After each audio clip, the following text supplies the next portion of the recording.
नमस्कार,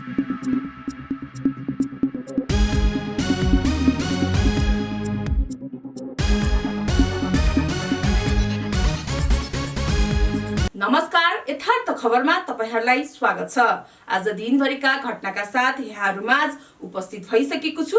सुरु गरौँ आज दिनभरिका समाचारका शीर्षकहरुबाट। स्वास्थ्य बीमा संकटमा 11 अर्ब भुक्तानी बाँकी, अस्पतालहरु सेवा बन्द गर्ने अवस्थामा। बरु 20 पिउँछु, पार्टी फुट्न दिन्न, गगन थापा। राष्ट्रिय सभा निर्वाचन उम्मेदवारी दर्ता गर्नै गएनन् नेकपाका उम्मेदवार। मधेसी र मुस्लिम आयोगका पदाधिकारीहरुसँग गृहमन्त्रीको छलफल। राष्ट्रिय सभा निर्वाचन लुम्बिनीमा कांग्रेस, एमाले, नेकपा र राजमोले गरे उम्मेदवारी दर्ता। राष्ट्रियता र सुशासनमा एमालेको ध्यान छ, अध्यक्ष ओली। पूजा महतोलाई वर्षको उत्कृष्ट युवा खेलाडीको अवार्ड। घोडाको चोटको कारण सवित्रा भण्डारी लामो समय मैदान बाहिर रहने। गण्डकीमा कांग्रेस एमालेका एक नेकपा र जनमोर्चाका दुई उम्मेदवार। नेपालीले अब अमेरिकाको भिसा आवेदन दिँदा धरौटी राख्नुपर्ने। बुधबार 13.35 अङ्कले घट्यो नेप्से। 5 अर्ब 17 करोडको शेयर किनबेच। दर्शकबिन, तपाईहरुलाई आजको समाचार कस्तो लाग्यो त?